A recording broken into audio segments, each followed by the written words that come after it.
வணக்கங்க. என் பேரு அருணுங்க. உங்ககிட்ட ரொம்ப நாளா ஒரு விஷயம் சொல்லணும்னு நினைச்சுக்கிட்டு இருக்கேன். ஆனா முடியவே மாட்டேங்குது. என்ன விஷயம் சொல்லுங்க. நான் ஒரு பொண்ணை லவ் பண்றேன். சரி. அந்த பொண்ணும் என்ன லவ் பண்றாங்க. சரி. இப்ப பிரச்சனை என்னன்னா, எங்க வீட்டுல எனக்கு பொண்ணு பார்க்க போறாங்க. அதனால நான் காதலிக்கிற பொண்ணுகிட்ட ஒரு ரிக்வெஸ்ட் பத்தி சொல்லணும். என்ன சொல்லணும்? கூடி சீக்கிரம் அவங்க வீட்டுல சொல்லி என்ன கல்யாணம் பண்ணிக்கணும்னு சொல்லணும். கல்யாணம் பண்ணிக்கலனா எங்க அம்மா அப்பா பாக்குற பொண்ணையே நான் கல்யாணம் பண்ணிக்க வேண்டிய நிர்பந்தம் ஏற்படும். அப்புறம் காலம் பூராவும் இந்த மாதிரி அழகான ஒரு பையனை கல்யாணம் பண்ணிக்க முடியலையான்னு கண்ணை கசக்கிட்டு நிக்க வேண்டியதுதான்.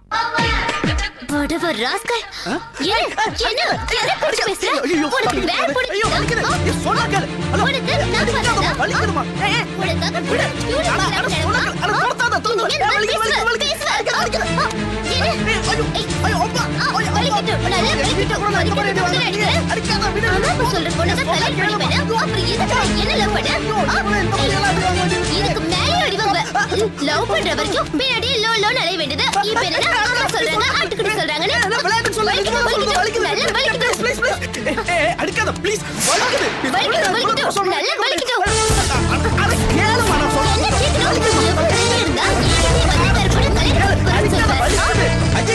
ஏதோ பாக்க போய் சுமாரா இருக்கானே, அதுவும் காலம்புற வச்சு பாக்குற அளவுக்கு வசதி வாய்ப்பு இருக்குதே.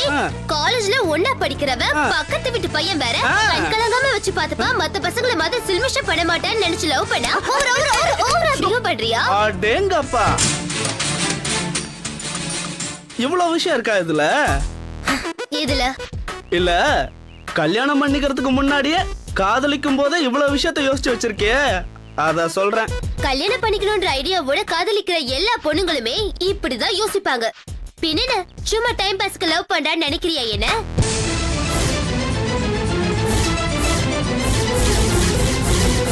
சரி, என்ன விஷயம் முதல்ல அத சொல்லு. சீரியஸாவே எங்க அப்பா எனக்கு எங்க அத்தை பொண்ணையே கல்யாணம் பண்ணி வைக்கணுங்கிற சிச்சுவேஷன் இருக்கு எங்க வீட்ல. கொன்னுடுவே ராஸ்கல். என்ன வாயில குழுக்கட்டி வச்சிருக்கியா? வாய் திறந்து நம்ம லவ் மேட்டர் சொல்ல வேண்டியதானே உங்க வீட்ல. என்னத்த சொல்றது திலகா, நீ உங்க வீட்ல நம்ம லவ் மேட்டர் பத்தி சொல்லி ஓகே வாங்கிட்டீனா அடுத்த வழியில நானும் இறங்கிடுவேன். நீ உங்க அண்ணன் கிட்ட சொல்ல வேண்டியது தானே. அட நீ வேற. இன்னைக்கு காலையில அண்ணன் கிட்ட நம்ம மேட்டர் ஆர்வமா சொல்லலாம் தான் இருந்தேன். அதுக்குள்ள என் ஃப்ரெண்ட் அந்த முண்டு ஜெனிஃபர்ல அது பண்ண வேலையால டோட்டல் ஃபேமிலி மூட் அவுட்ல இருக்கு.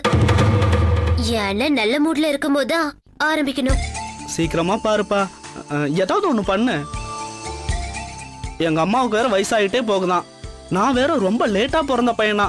பொண்ணை பார்த்து கல்யாணம் பண்ணி வச்சே ஆகணும்னு நச்சரிக்க ஆரம்பிச்சிட்டாங்க. சரி சரி, நீ கிளம்பு. நாளைக்கு எங்க மீட்டிங்? சிவன் பார்க். வேண்டாம், மெகா மார்ட் பைக் ஸ்டாண்ட்ல. கொன்னுடுவேன். என்ன மத்த லவர்ஸ் மாதிரி தோல்ல கை போட்டு சீன் போடணும்னு பாக்குறியா? அதெல்லாம் முடியாது. வடபழனி முருகன் கோயில் இல்ல சிவன் பார்க். என்ன சொல்றீங்க? அதுக்கு சிவன் பார்க்கே பெட்டர். சரி, நான் கிளம்புறேன்.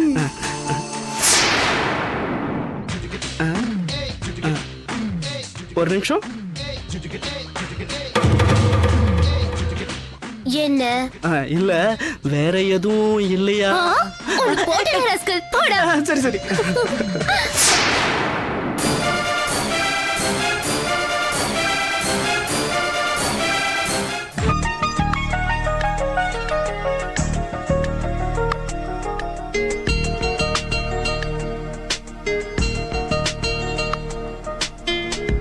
ஹலோ, நான் ஆவடி பானு பேசுறேன் சார். என் வீட்டுக்காரரும் நானும் லவ் பண்ணி கல்யாணம் பண்ணிக்கிட்டோம். என் கூட ஒரு 6 வருஷம் தான் சார் வாழ்ந்தாரு. தினமும் குடிச்சிட்டு வந்து ரகலை பண்ணா எந்த பொம்பளையால தான் சார் குடும்பம் நடத்த முடியும்? என்னால முடியல சார். இனிமே குடிக்காம இருந்தாதான் உன்னோட சேர்ந்து வாழ்வேன்னு சொல்லிட்டேன். ஆனா அவர் குடி நிறுத்துற மாதிரி தெரியல சார். இனிமே இது சரிப்பட்டு வராதுன்னு என் பையனோட நான் தனியா வந்துட்டேன் சார். புள்ள மேல இருக்கிற பாசத்துல என் நாத்தனாரோட பொண்ணை கட்டிக்கிட்டா குடும்ப சொத்தை மொத்தமா அவனுக்கு தான் சேரும்னு உயில எழுதி வச்சுட்டு செத்துட்டாரு. இப்ப புரியுதுங்களா சார் என் பிரச்சனை என்னன்னு? என் பிரச்சனையே என் நாத்தனார் தான் சார். என்ன இருந்தாலும் அவளுக்கு சமமா என்ன உட்கார வைக்க அவ இஷ்டப்படல சார். விடாம ஏதேதோ டிராமா பண்ணிக்கிட்டு இருக்கா. நான் எந்த சலசலப்புக்கு அஞ்ச மாட்டேன் சார். சிங்க மாதிரி ஒரு ஆம்பளை பிள்ளை பெத்து வச்சிருக்கேன். என் மாமனார் ஆசைப்படி என் நாத்தனார் பொண்ணுக்கும் என் பையனுக்கும் கல்யாணம் நடக்கணும் சார். ப்ளீஸ் சார், நீங்க கொஞ்சம் பேசுங்க சார். என் பையனுக்கு இஷ்டம் தான் சார். நீங்க பேசுங்க சார் ப்ளீஸ். நான் வச்சிடறேன் சார். அப்பாடா, ஒரு வழியா லாயர் கன்வின்ஸ் ஆயிட்ட மாதிரி தெரியுது. இது மட்டும் நடந்துட்டா உன் பேருக்கு 30 கோடி ரூபாய் ஆஸ்தி வந்து சேரும்.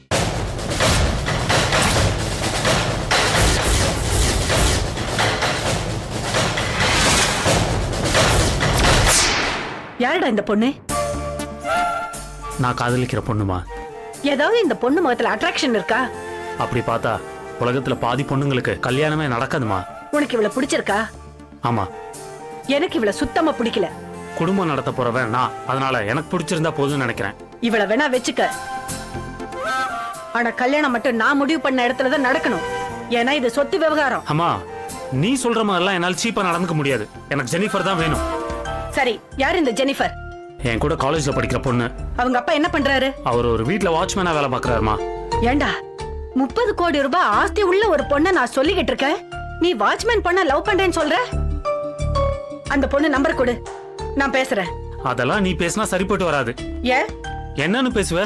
அம்மா ஜெனிஃபர், நீ காதலிக்கிற கிரணோட அம்மா பேசுறேன். தயவு செஞ்சு என் பையனை நீ விட்டுடு. வேணா உன் கால்ல கூட விழறேன்னு சொல்லி கேட்பேன். அதுக்கெல்லாம் அவசியமே கிடையாது. ஏன்? ஏன்னா அந்த பொண்ணு என்ன லவ் பண்ணல, நான் தான் ஒன் சைடா லவ் பண்ணிட்டு இருக்கேன். கர்மம், 30 கோடி ரூபாய் சொத்துள்ள பொண்ண லவ் பண்றான்னு சொன்னா ஒன் சைடு லவ் வச்சுக்கிட்டு இவ்வளவு பில்டப் பண்ற. அம்மா, நீ எனக்கு என்ன சொன்னாலும் ஏறாது. எனக்கு ஜெனிஃபர் தான் வேணும். அவ செத்துட்டா நானும் செத்துருவேன். மரியாதையா சொல்றேன்டா உனக்கு. என் பேச்சு கேளு.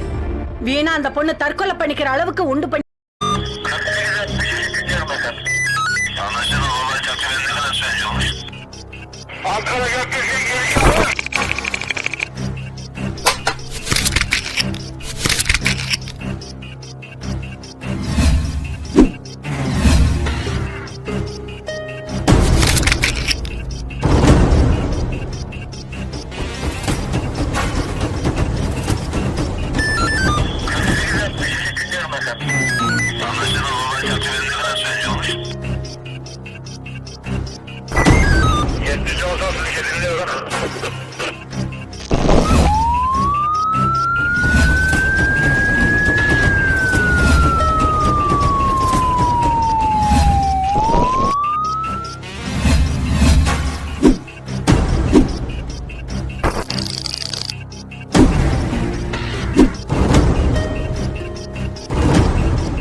Yeah, we don't want to do anything to scare your children. That's the last thing we want to do. We don't want to scare anybody.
you enjoyed this video, kindly like, share, comment, and for further our interesting videos, subscribe our channel below.